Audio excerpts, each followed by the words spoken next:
Hello student, different education point YouTube channel में फिर आपका हार्दिक स्वागत है। आज हम बहुलक के बारे में बात करेंगे। जो हमारा टॉपिक मीन मीडियन तो हो चुका था, लास्ट टॉपिक अभी मोड है।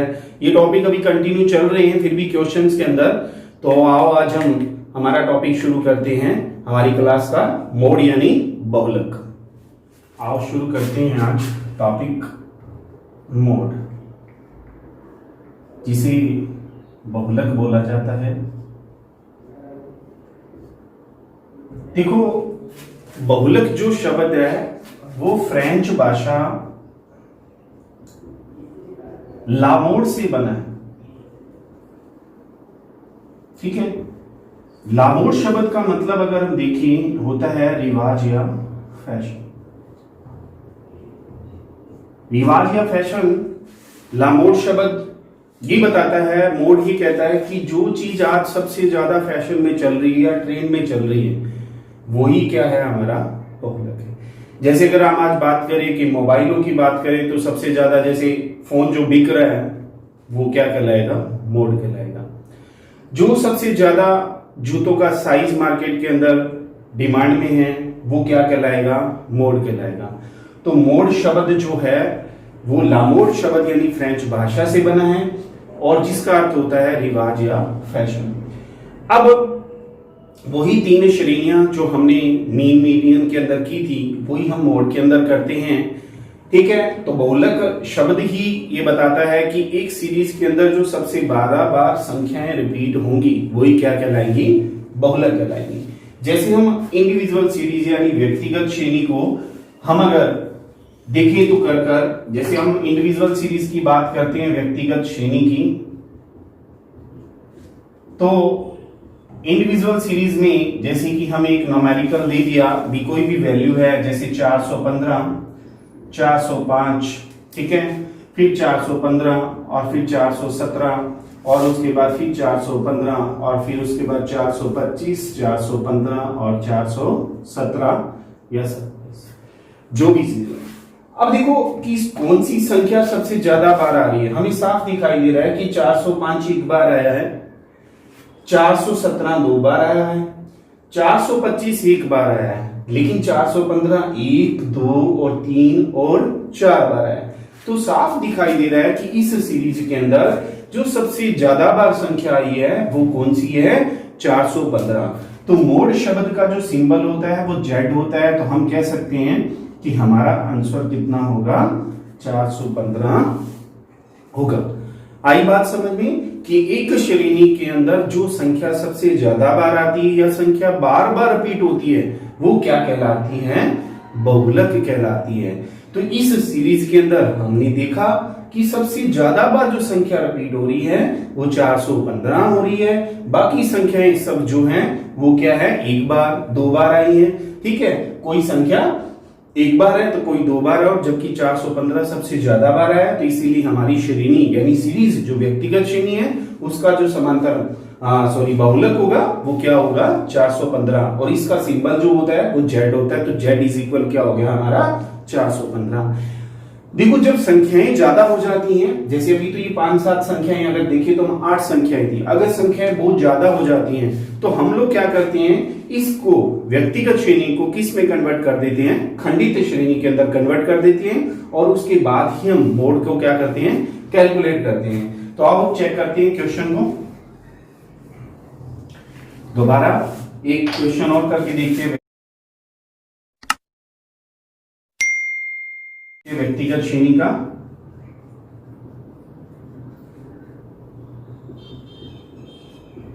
कि जैसे क्वेश्चन हमें दिया हुआ है 10, 27, ठीक है, 24, फिर उसके बाद 12, कोई भी संख्या है जैसे हमें दे दी 27, फिर 27, फिर 20, फिर 18 और फिर 15, फिर 30 और फिर 15 और 27, फिर 27।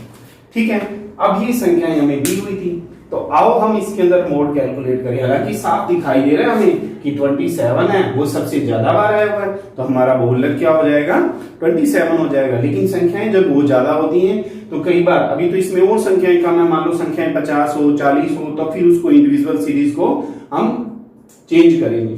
ठीक है, तो अब अगर हम देखते हैं तो हमारे पास ये पता लग रहा है कि एक संख्या तो 10 आई है, एक 12 आई हुई है, एक 15 आई हुई है, ठीक है, एक 18 आई हुई है, एक 20 आई हुई है, और एक संख्या हमारे पास 24 और 27, और लास्ट संख्या हमारे पास कितनी आई हुई है, 30 आई हुई है।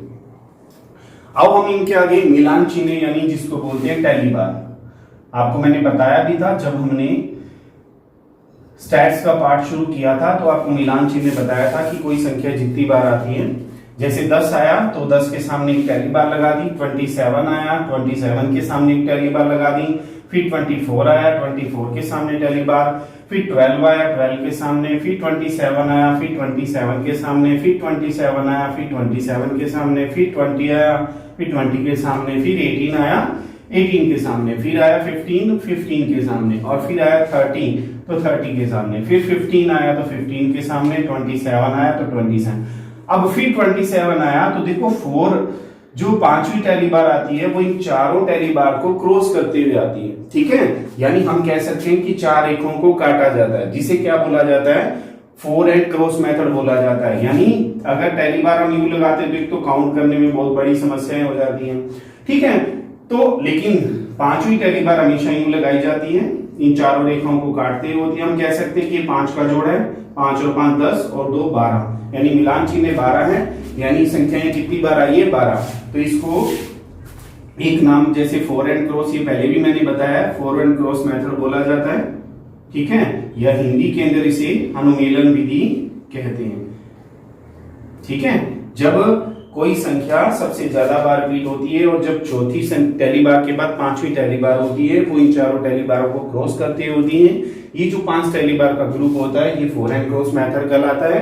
इसे अनुमेलन विधि के माध्यम से भी हम कह सकते हैं कि किया जाता है। तो आज आपको जब ये 4 एंड क्रॉस मेथड लग गया, सारे मिलान चिन्ह लग गए, तो हमें पता लग गया कि 10 कितनी बार आया था, एक बार, 2 बार, 18 एक बार, 20 एक बार, 24 एक बार, और 27 5 बार, और 30 कितनी बार आया, एक बार आया। तो साफ दिखाई दे रहा है कौन सी संख्या सबसे ज्यादा बार आई है, 27। तो हमारा बहुलक कितना हो गया, 27। हालांकि हमें पहले भी पता लग गया था, लेकिन जब संख्याएं बहुत ज्यादा आ जाती हैं तब हम क्या करते हैं कि 4 एंड क्रॉस मेथड जो भी टैली बार्स लगाई जाती है उन टैली बार के माध्यम से हम इनको चेक कर लेते हैं। तो जब भी आपके पास इंडिविजुअल सीरीज हो और जब संख्याएं ज्यादा हो तो अब आपको क्या करना है, उन संख्याओं से हमें मिलान चिन्ह लगानी है, और मिलान चिन्ह लगाने के बाद जो संख्या सबसे ज्यादा बार आती है, ठीक है, एक श्रेणी में 2 बहुलक भी हो सकते हैं, त्रिबहुलक भी हो सकते हैं। ठीक है, अगर 3 से ज्यादा बहुलक आते हैं तो फिर उनको अगली सीरीज के अंदर कन्वर्ट किया जा सकता है शतक श्रेणी में। ठीक है, फिर उसके बाद क्वेश्चन को सॉल्व करना पड़ेगा। तो इंडिविजुअल सीरीज के अंदर यही बात आपको ध्यान रखनी है कि कोई भी संख्या एक से ज्यादा बार आ रही है, ठीक है, जो सबसे ज्यादा बार आ रही है वही हमारा क्या कहलाता है, बहुलक कहलाता है। ये इंडिविजुअल सीरीज के 2 ही क्वेश्चन थे। अब हम अगली क्वेश्चन सीरीज के बारे में बात करते हैं। देखो, खंडित सीरीज के अंदर भी आपको एक ही बात ध्यान रखनी है कि जैसे हमारे पास अगर खंडित श्रेणी का क्वेश्चन आ भी जाता है तो इसको 2 विधियों से किया जाता है। एक तो होती है हमारे पास निरीक्षण विधि, ठीक है, दूसरी हमारे पास होती है समूहन विधि, करण विधि या समूह विधि भी कह सकते हैं इसको। जैसे हमारे पास अगर एक एग्जांपल आ जाता, मैं आपको बता रहा हूं क्वेश्चन करके, जैसे फ्रीक्वेंसी दी हुई है 30, 40, 45, ठीक है, 50, 55, जो भी चीज हमारे पास है, उसके बाद हमारे पास फ्रीक्वेंसी आ गई जैसे 2, 4, 8, ठीक है, फिर उसके बाद 10, 5, 3 और 2, ठीक है। ये टाइप का हमें क्वेश्चन दिया हुआ था और कहता है कि बहुलक कैलकुलेट करो। लेकिन आपने अभी जैसे इंडिविजुअल सीरीज पढ़ी, उसके अंदर हमने कन्वर्ट भी किया था, किसके अंदर, खंडित श्रेणी के अंदर, ठीक है, लेकिन वो हमने टैली बार लगाई थी, ये बात ध्यान रखना। और यहां हमने टैली बार नहीं लगाई, जबकि टैली बार पहले से ऑलरेडी लगी हुई हमें दी है।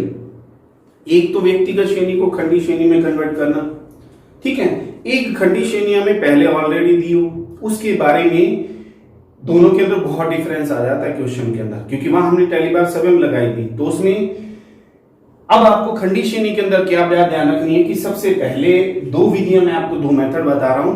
पहला मेथड जो हमारा निरीक्षण विधि का है, ये निरीक्षण विधि क्या कहती है कि वही बात कि जो एक सीरीज के अंदर सबसे ज्यादा बार आया है ठीक है, हमें साफ पता लग रहा है कि 50 संख्या जो है वो सबसे ज्यादा बार आई है, तो बहुलक हमारा कितना हो गया, 50 हो गया। हुआ क्लियर ये टॉपिक कि हमारा बहुलक कितना हो गया, 50। लेकिन ये मेथड सिर्फ कब लागू होगा, किस कंडीशन में लागू होगा, ये हमें पता होना बहुत जरूरी है। देखो, यदि लगातार फ्रीक्वेंसी बढ़ रही है नियमित रूप से, निश्चित क्रम से, जैसे देखो 2 का डिफरेंस आया, फिर 4 का आया, ठीक है, इस तरीके से, और फिर जब हाईएस्ट फ्रीक्वेंसी होगी कितनी, 10, और उसके बाद लगातार डाउनफॉल हो रही है, यानी फ्रीक्वेंसी बढ़ी, हाईएस्ट हुई, फिर उसके बाद फिर डाउनफॉल यानी गिरनी शुरू होगी, तो जो सबसे बड़ी फ्रीक्वेंसी होगी और उसके सामने वाली जो वैल्यू होगी वो क्या कहलाएगी, बहुलक कहलाएगी।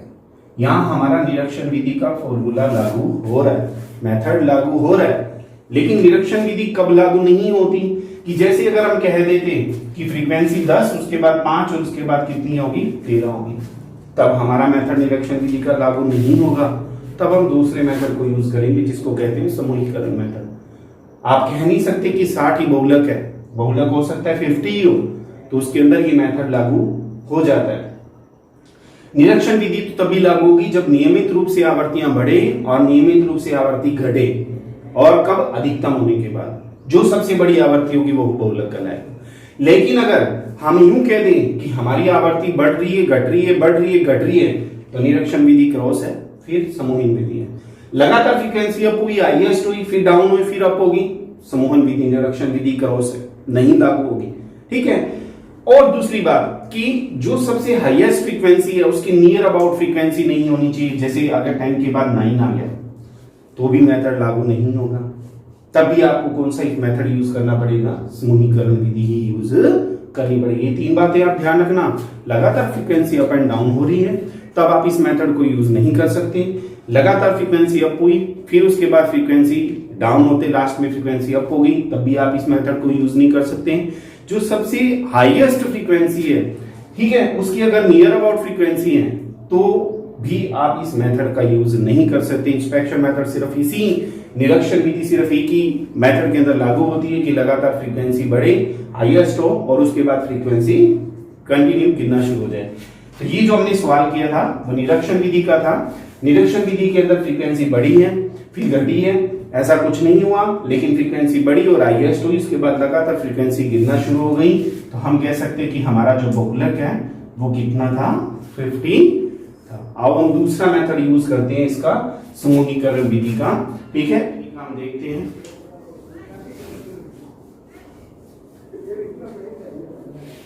इस क्वेश्चन में थोड़ा सा टाइमिंग ज्यादा लग जाता है क्योंकि क्वेश्चन को करने में बहुत टाइम लगता है, लेकिन अगर क्वेश्चन को समझा जाए तो बहुत अच्छा क्वेश्चन है। टाइम तो लगेगा लेकिन क्वेश्चन लेंथी जरूर हो जाता है।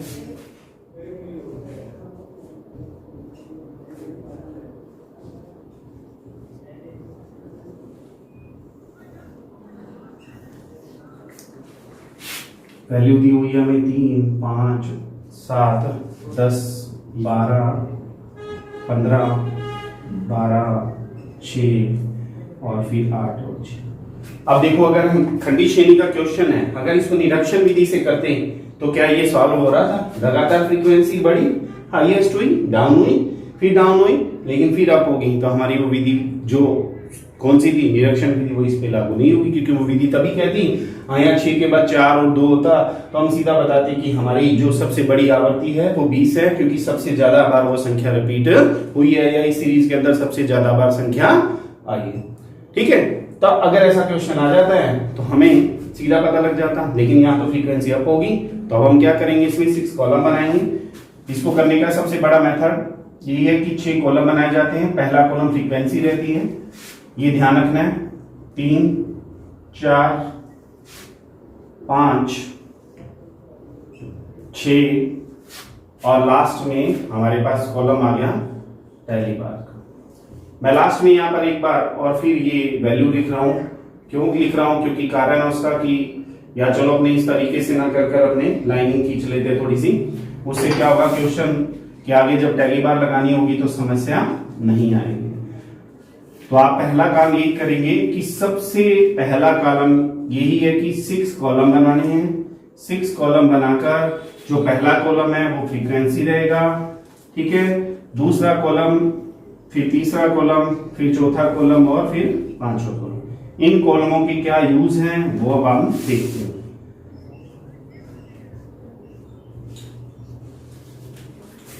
पहले कॉलम का क्या यूज रहता है कि इसमें हम देखते हैं कि सबसे बड़ी आवर्ती कौन सी है। तो आपको साफ दिखाई दे रहा है कि इस कॉलम के अंदर सबसे बड़ी आवर्ती 15 है। जो सबसे बड़ी आवर्ती होगी उसके अंदर उसके बिल्कुल जस्ट सामने हम एक टैली बार लगा देंगे। तो मैंने ये आपके सामने मिलान चिन्ह लगा दिया जिसको टैली बार बोलते हैं। पहला काम कंप्लीट। पहला काम यही है आपका कि पहली जो टेबल है यानी फ्रीक्वेंसी वाली उसमें सबसे बड़ी आवर्ती देखनी है। सबसे बड़ी आवर्ती के सामने एक टैली बार लगा देनी। सेकंड कॉलम के अंदर आपने क्या करना है कि आवर्ती के शुरू से दो दो के ग्रुप बनाने हैं। कितने के ग्रुप बनाने हैं? दो दो के ग्रुप बनाने हैं और इनका टोटल करना है। 3 और 5 8, 10 और 7 17, 12 और 15 27, 12 और 6 18, 8 और 6 14। क्या किया? सबसे पहले आवर्ती से स्टार्ट किया और दो दो के ग्रुप बनाए। अगर लास्ट में कोई ग्रुप नहीं बनता तो उस फ्रीक्वेंसी को आप छोड़ दोगे, ठीक है, उसका कोई यूज नहीं होगा। दो दो के टोटल किए। इन टोटल का यूज क्या करना है कि जो सबसे ज्यादा टोटल आएगा जिस ग्रुप का, किसका टोटल सबसे ज्यादा आया? 12 और 15 का। ये किस वैल्यू की फ्रीक्वेंसी थी? 19 और 20 की। यानी हमें करना क्या है कि जो हम दो दो के जोड़े बनाएंगे, जिस जोड़े का टोटल सबसे ज्यादा होगा उन जोड़ों के सामने हम टैली बार लगा देंगे और उस टैली बार से हम आगे फिर क्वेश्चन को और आगे बढ़ाएंगे। तीसरा कॉलम आता है, पहला कॉलम था आवर्ती, दूसरा कॉलम था दो दो के जोड़े शुरुआत से बनाने हैं। तीसरा कॉलम आता है हमारे पास क्या करना है, हमें पहली आवर्ती को छोड़ देना है। क्या करना है? पहली आवर्ती को छोड़ देना है। पहली आवर्ती कितनी थी? 3। फिर हमें फिर दो दो के जोड़े बनाने हैं। 10 और 12 22, 15 और 12 27, 6 और 8 14। अब देखो लास्ट के अंदर क्या एक फ्रीक्वेंसी बच गई ना, 6 नहीं बन रहा ग्रुप, तो छोड़ दो उसको। अब इसके अंदर भी यही चेक करना कि जिस आवर्ती का सबसे ज्यादा टोटल होगा वो कितने का है? 20 और 21 का। तो ये 20 के सामने और 21 के सामने हमारी क्या आ जाएगी? टैली बार लगा दी जाएगी। आई बात समझ में? पहला कॉलम फ्रीक्वेंसी का, दूसरा कॉलम दो दो का, तीसरा कॉलम एक छोड़ दो दो का, जिसकी आवर्ती ज्यादा उनके सामने टैली बार लगाते जाएंगे। फिर आता है हमारे पास चौथा कॉलम। इसी तरह जब हम आगे बढ़ते हैं तो इसमें क्या किया जाएगा? 3-3 के ग्रुप बनाए जाएंगे। 3 और 5 8, 8 और 7 15, फिर 10 और 12 22 और 15 37, फिर उसके बाद 12 और 6 18, 18 और 8 ठीक है 26 हो। अब ये हमारे पास टोटल बन जाएगा, यानी 15 37 और 26। लास्ट में एक फ्रीक्वेंसी फिर बच गई, तो इसका यूजेज नहीं है। क्यों नहीं यूज? क्योंकि ग्रुप नहीं बना, तो इसलिए इसकी टैली बार नहीं बनाई जाएगी। आई बात समझ में? फोर्थ कॉलम में क्या करना है? 3-3 के ग्रुप बनाने हैं। कितने के? 3-3 के जोड़े बनाने हैं। जिसका जोड़ा सबसे ज्यादा टोटल का होगा, किसका था? 37, 18 19 और 20। 3 फ्रीक्वेंसी का टोटल है, तो तीनों के सामने टोटल के सामने टैली बार 1 2 और 3 लगा दिया। ये काम हमारे फोर्थ कॉलम का हो गया। पहला कॉलम फ्रीक्वेंसी, फिर दो दो के ग्रुप, फिर 3-3 के ग्रुप, फिर एक छोड़ 3-3 के ग्रुप बनाने हैं। फिर उसके बाद आता है हमारे पास फिफ्थ कॉलम। फिफ्थ कॉलम में क्या किया जाएगा? आप एक छोड़ोगे, कोई पहली फ्रीक्वेंसी छोड़ी, फिर 3-3 के ग्रुप बनाने, 5 और 7 12 और 10 22 ठीक है। फिर उसके बाद 12, फिर 15, फिर 12, यानी 5 2 7 और 9 39। फिर उसके बाद 6 8 14, 14 और 6 20 कर दिया। तीनों का टोटल, किसका टोटल सबसे ज्यादा आया? 39 सबसे ज्यादा है। किसका टोटल है ये? 19 20 और 21 का। तो 19 के सामने टैली बार, 20 के सामने टैली बार और फिर 21 के सामने टैली बार, चौथी टैली बार। चारों टैली बार को क्रॉस करते हुए, जिसे फोर एंड क्रॉस मेथड बोला जाता है, यानी अनुमेलन विधि भी कहते हैं। ठीक है। उसके बाद आता है हमारे पास सिक्स कॉलम। सिक्स कॉलम में पहली और दूसरी आवर्ती को छोड़ दिया जाता है, फिर 3-3 के जोड़े बनाए जाते हैं। 7 और 10 17 और 12 29 ठीक है। 15 12 27, 27 और 6 33। लास्ट में दो संख्याएं बच गई, जोड़ा बनाना है 3 का, नहीं बन रहा तो छोड़ दिया जाएगा। किसका टोटल सबसे ज्यादा आया? 33 का। ये किसका टोटल है? 20 का, 21 का और 22 का। तो 20 के सामने टैली बार, 21 के सामने टैली बार और 22 के सामने पहली बार हमारी आ जाएगी। उसके बाद देखो हमारा काम कंप्लीट हो गया। ये पहली बार 0 है, ये पहली बार 0, ये भी 0, यहाँ 1 आई है, आवर्ती बनाएंगे तो 3, ये आ गई 6 और ये आ गई 3 और ये आ गई 1, ये 0, ये 0। सबसे ज्यादा बार पहली बार कौन सी आई है? 6। ये किस आवर्ती की है? 15 और इसका वैल्यू क्या है? 20। तो बहुलक कितना हो गया हमारा? आई बात समझ में कि बहुलक जो श्रेणी में सबसे ज्यादा बार, लेकिन निरीक्षण विधि लागू नहीं, इसलिए हमने समूहन विधि बनाई। ठीक है, इस मेथड का हम दोबारा रिपीटेशन खंडित श्रेणी के बाद जो सतत श्रेणी आती है उसमें भी बनाएंगे। उसमें पूरी डिटेल से फिर वापस कवर हो जाएगा कि कॉलम 1 का, फिर 2-2 का, फिर 1 छोड़ 2-2, फिर 3-3, फिर 1 छोड़ 3-3, फिर 2 छोड़ 3-3। कोई ज्यादा टफ नहीं है। और सबसे बड़ी आवर्ती हमें फिर पता लगी कि सबसे ज्यादा वैल्यू 20 आ रही है, तो ये हमारा बहुलक है। मिलते हैं अगली वीडियो के अंदर, जिसके अंदर तीसरा पार्ट जो हमारा रह जाएगा इसका सतत श्रेणी का। ठीक है, थैंक यू।